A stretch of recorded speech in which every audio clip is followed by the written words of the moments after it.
Lorsqu'on parle d'Europe, et en particulier du Club des 12 étoiles qui réunit plusieurs pays, de nombreux pays d'Europe, on parle souvent de la dame qui préside la commission de ce groupe de pays, une certaine Pustula qui vend des layettes à Bruxelles. C'est souvent son nom, son visage qu'on voit lorsqu'on parle donc de l'Europe. Mais il y a une voix qu'on entend de plus en plus, puisque Dame Pustula ne travaille évidemment pas toute seule, elle est présidente de la commission, mais elle est flanquée de, on pourrait dire, de ministres, c'est presque ça, si elle était la présidente, elle aurait des ministres. Eh bien, il y a une dame qu'on entend également, alors qui est beaucoup plus discrète, qui est au second plan, mais qu'on entend également. C'est une dame qui s'occupe des relations entre ce groupe de pays européens et les autres pays du monde. C'est en quelque sorte la ministre des Affaires étrangères. Alors c'est une dame relativement jeune. Elle est née le 18 juin 1977 à Tallinn, en Estonie. Cette dame, on le voit, porte le nom de famille d'une célèbre cantatrice, Callas. Ça ne s'écrit pas pareil, ça s'écrit avec un K. On voit ici son visage. C'est une dame blonde. Qu'est-ce qu'on nous dit à son sujet ? On nous dit qu'elle est haute représentante du groupe de pays européens pour les affaires étrangères et la politique de sécurité, c'est pas rien. Donc c'est un peu aussi la ministre, j'allais dire des armées presque, depuis le 1er décembre 2024. On nous dit qu'elle est députée, puis députée européenne, elle a été députée de son pays, l'Estonie, puis députée européenne entre 2011 et 2018. Elle a été cette année-là élue présidente du Parti de la Réforme. Elle a remporté la majorité relative lors des élections législatives estoniennes de 2019, mais n'a pas pu former de gouvernement. Elle a été nommée première ministre en 2021 et a gouverné dans le cadre de diverses coalitions pendant 3 ans et demi. Elle a à nouveau remporté les élections en 2023.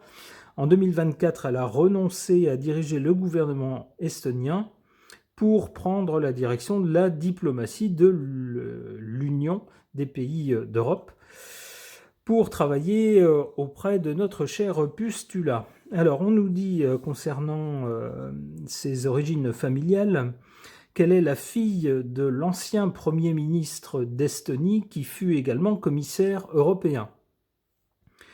Cette dame, Kaja, ici, c'est son prénom, a révélé en 2022 que sa mère, lorsqu'elle avait 6 mois, ainsi que sa grand-mère et son arrière-grand-mère, ont été déportées en Sibérie lors des déportations soviétiques menées à l'été 1940 en Estonie.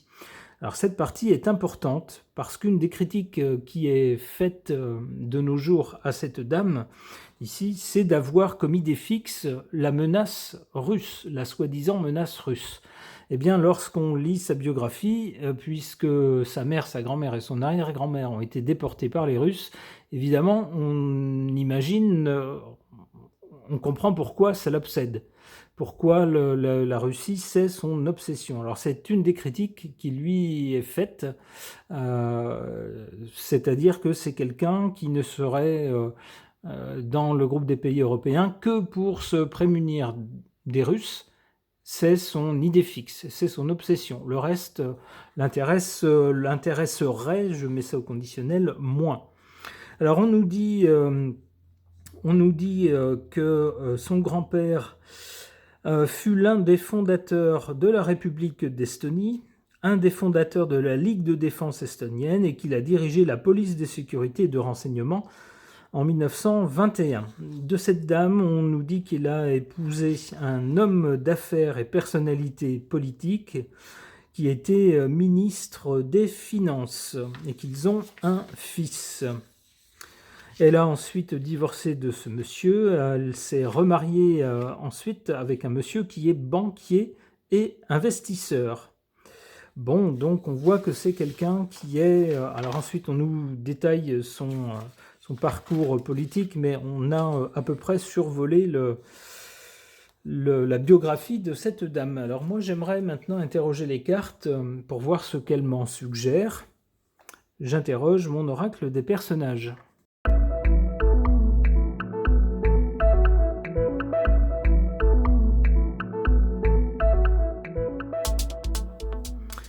Alors, que suggèrent ces cartes au sujet de cette dame, cette Calas? On a d'abord la carte de l'ermite, qui suggère quelqu'un d'assez seul. Alors vous savez, parfois, on peut se trouver au milieu de plein de gens et puis se trouver seul. Ressentir de la solitude alors qu'on est avec plein de gens. Pourquoi? Parce qu'on ne se sent pas du tout sur la même longueur d'onde, on ne se sent pas les mêmes intérêts, on n'a pas envie forcément de participer. Il parle une langue, alors même si c'est la même que la nôtre, il parle de sujets qui ne nous intéressent pas du tout, qui glissent sur nous et qui ne nous intéressent pas. Et on se dit, mais qu'est-ce que je fais là? Qui sont ces gens? Qu'est-ce que je fais là? Et on se sent bien seul. Alors ça peut être ça pour cette dame. On voit qu'elle a eu un parcours quand même assez brillant dans les institutions. Bon, souvent ces personnes-là sont des personnes assez décidées avec un caractère assez autonome. Ça pourrait être ça. Ensuite, on a la carte de l'artiste. Alors c'est un peu, ça fait partie des choses qui lui sont reprochées en tant que, j'allais dire, pour simplifier. Alors c'est pas le nom de son poste, mais pour simplifier, ça rendra les choses plus claires. Ministre des Affaires étrangères, on va dire, du club des pays européens. Eh bien, certains lui reprochent de survoler les sujets des autres pays et de ne s'intéresser qu'à la Russie. C'est son idée fixe. Et pour cela, eh bien, certains la critiquent, trouvent qu'elle ne fait pas son travail correctement. Certains pensent également qu'elle a un parti pris beaucoup trop fort contre la Russie. Il faut savoir peser le pour et le contre. Et puis surtout, lorsqu'on est à ce genre de poste, il y a la diplomatie, le langage diplomatique. On ne parle pas, on ne peut pas parler comme si on était chez sa mémé. Hein, c'est autre chose. On parle de dirigeant à dirigeant, on parle avec des mots qui sont répercutés ensuite dans les médias de tous les pays. On ne peut pas dire n'importe quoi. Il faut également, avec ce qu'on dit, préserver les intérêts des citoyens. Même si on pense qu'un tel est indigne, est complètement nul, on ne peut pas le dire comme ça. Ça porterait préjudice à la population. Il faut le formuler autrement. Donc, cette dame a beaucoup de critiques. Certains pensent qu'elle est trop franche et surtout trop virulente envers la Russie et sans que ça rapporte quoi que ce soit, si vous voulez. J'ai même entendu un leader politique dont je vous tairai le nom, la traiter de folle. Dire elle est complètement à l'ouest, elle fait n'importe quoi et elle dit n'importe quoi, elle est complètement cinglée. Alors j'irai pas jusque-là, je pense pas que quelqu'un qui serait complètement cinglé aurait pu avoir le parcours brillant qu'elle a eu et accéder à ces postes-là. On en pensera ce qu'on voudra, mais il faut quand même aussi être réaliste. Mais cette carte de l'artiste peut montrer quelqu'un qui est plus...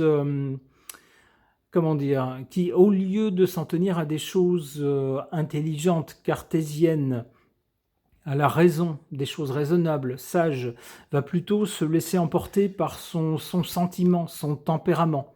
Alors, ça peut s'expliquer par son histoire, l'histoire de sa famille, ça peut se comprendre, mais c'est un constat.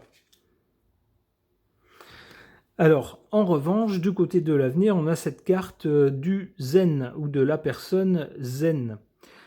On peut penser qu'avec le temps, le caractère de cette dame va s'arrondir un peu, peut-être se calmer un peu, se bonifier, et que c'est quelqu'un qui, au fil du temps, se dira, quelles que soient les difficultés, il y a toujours moyen de s'en sortir, parfois pas tout à fait comme on l'avait pensé, mais le soleil se lève toujours le lendemain.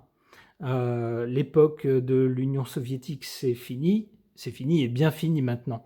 Donc il faut laisser au passé ce qui appartient au passé et puis regarder l'avenir avec le contexte tel qu'il est maintenant, pas tel qu'il était autrefois. Alors cette carte du zen fait penser à quelqu'un qui devrait parvenir sans doute à s'apaiser par la suite. Peut-être aussi que c'est quelqu'un qui va écouter les critiques qui sont faites à son encontre et qui va tenter de mettre de l'eau dans son vin pour essayer de s'améliorer.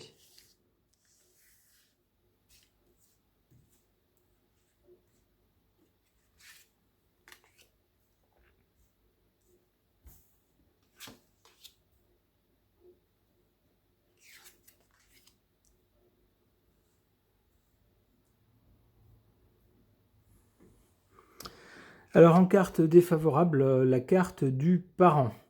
Alors ça peut faire allusion à sa situation personnelle.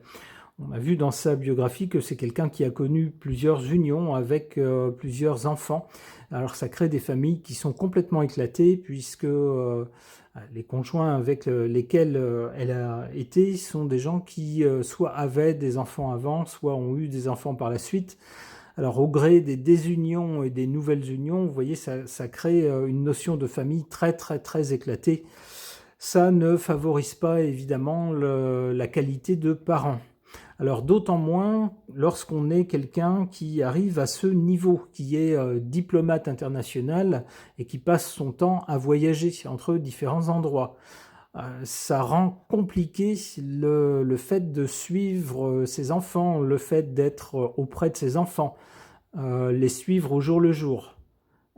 Lorsqu'on a un métier aussi prenant que ça et puis qui exige de bouger autant que ça, forcément c'est difficile de concilier ça avec une vie de famille, en tout cas telle qu'on la connaît traditionnellement. En revanche, pour cette dame, on a en carte favorable cette carte du sportif, ou en l'occurrence de la sportive. Oui, on imagine bien que de son petit pays, l'Estonie, pour devenir désormais une diplomate de premier plan, être présente un peu partout aux côtés de cette chère Pustula, surtout en ce moment où le club des pays européens est assez malmené, où il y a ce grand voisin tout à l'est, la Russie, qui suscite moult réactions du côté européen. On peut penser que cette dame doit avoir fort à faire, doit être souvent sollicitée. Alors il faut dans ces cas-là avoir une sacrée hygiène de vie et une belle énergie pour pouvoir être sur tous les fronts.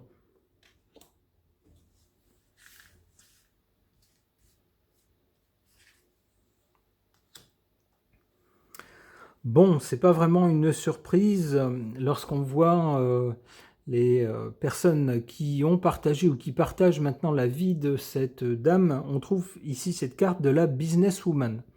On peut penser que si c'est quelqu'un qui fait ce métier sans doute par conviction et par idéologie, étant donné son vécu, c'est probablement également quelqu'un qui n'oublie pas le côté matériel et financier. Bon, avec le poste qu'elle a, on peut penser, et puis le conjoint qu'elle a désormais, on peut penser que c'est quelqu'un qui est définitivement à l'abri du besoin.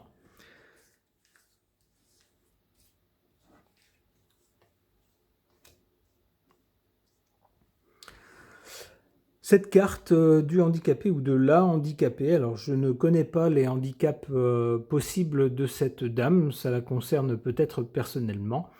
Peut-être que cette carte, ma foi, ne parle pas, peut-être qu'il fallait s'arrêter là, je ne sais pas. Si cette dame est handicapée, en tout cas, je n'ai rien vu en ce sens dans sa biographie. Je vais donc arrêter ce tirage ici, la concernant. Ok.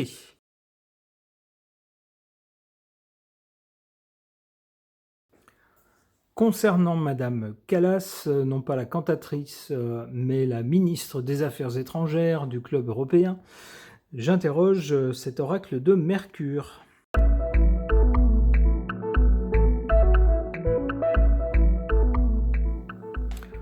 Que suggèrent ces cartes au sujet de Madame Callas? On a d'abord avec cette carte de Hathor les mots-clés l'art, l'inspiration, l'amour, la beauté, la création. Alors ça fait penser à un caractère très vénusien de quelqu'un qui est plutôt pacifique et quelqu'un qui apprécie les belles choses et les bonnes choses. Alors ça, c'est du côté du passé. On peut penser que lorsque, pendant toutes ces années, avant les années du présent, dans les décennies passées, eh bien, dans les pays baltes dont est originaire cette dame, Madame Callas, on a dû se dire, eh ben, l'Union soviétique, c'est fini, voici maintenant le temps de la paix et du développement. On peut développer de la beauté et ne pas se concentrer que sur le côté brutal, répressif, le côté autoritaire de l'époque soviétique. On peut à nouveau faire fleurir le pays. Remarquez que c'est une carte qui est du côté du passé, puisque avec le conflit qu'il y a désormais à l'est de l'Europe, eh bien, du côté de cette dame ou de son pays, on a dû se dire « Oula, si ce pays-là est agressé, le nôtre pourrait très bien l'être aussi ». Pour le présent, on a cette carte du sablier. Le temps, donc, je vous le disais, on est dans un autre temps, avec l'agression du pays qui se trouve à l'est de l'Europe. On a un peu changé d'ambiance. On est passé dans un autre temps. Alors ici, on nous parle de temps, de cycle, d'équilibre, de pérennité et de neutralité. Alors, on peut penser que cette dame œuvre à cela, œuvre à ce que son pays, qui est tout petit, qui évidemment ne serait pas de taille face à la Russie, mais on peut penser que cette dame œuvre à ce que son pays soit bien ancré dans le groupe des pays européens et puis dans son système de défense. Un système de défense qui pour l'instant dépend de l'oncle Sam. Et cela pour une certaine durée, pas ponctuellement parce qu'il y a une menace, mais de façon plus durable sans doute. Pourquoi ? Eh bien le but c'est quoi ? On rejoint le point de départ, le bouquet, c'est-à-dire parvenir à s'épanouir. On nous parle ici de fertilité, épanouissement, racine, don, passivité. C'est-à-dire que une fois qu'on est dans une position où on est en sécurité, eh bien, que rien ne change, mais qu'on puisse cultiver les belles choses, les bonnes choses. Et puis, à ce moment-là, voilà, on peut faire fleurir la civilisation.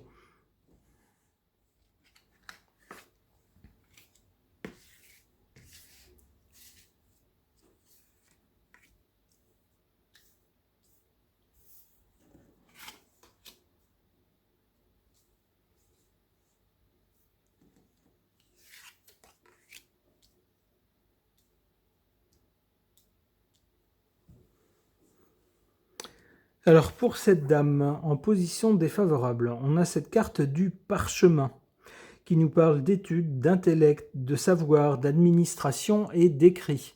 Alors lorsqu'on voit son parcours, c'est peut-être le reproche qu'on pourrait lui faire. C'est un pur produit de l'appareil politique. C'est quelqu'un qui semble avoir toujours été dans le milieu politique, qui n'est que ça. C'est pas comme un livreur de colis, une boulangère, vous voyez, le genre de personne qui travaille tous les jours au contact de la matière et des gens. Non, on a ici une responsable politique qui est dans son bureau, qui prend des décisions comme ça, un peu dans une tour d'ivoire. C'est sans doute ce qu'on pourrait lui reprocher. En carte qui lui est favorable, alors on a cette carte de Janus, un dieu aux deux visages, une divinité aux deux visages. C'est amusant puisque cette dame, étant donné sa date de naissance, est native du signe des Gémeaux, dont on dit qu'ils sont suffisamment intelligents pour pouvoir comprendre des points de vue opposés, soutenir des logiques contraires parfois, etc. Alors cette carte nous parle de fin et de commencement, mais aussi d'ambivalence, de dualité et d'unification, d'équilibre et de seuil, donc une limite entre différentes choses. Concernant cette personne, on nous dit que ces notions-là lui sont favorables. Alors, de quoi peut-il s'agir ? Il peut s'agir avec cette idée de fin, de commencement, peut-être de la fin de l'existence de son pays tel qu'il était autrefois. Autrefois, c'était juste on pourrait dire, une province de l'Union soviétique. Il est devenu indépendant. Il fait maintenant partie d'un groupe de pays, un groupe volontaire, cette fois-ci, de pays européens. On a donc bien des changements. La fin de quelque chose et le début d'autre chose. Alors, le fait que ça soit en position favorable pour cette dame, on peut penser que c'est une dame qui, par sa date de naissance, a vécu l'ancien et a grandi avec la transformation vers le nouveau. Donc c'est quelqu'un qui maîtrise forcément bien toutes ces notions, toutes les formes de pouvoir, qui les a connues, et donc est bien placé pour savoir de quoi elle parle.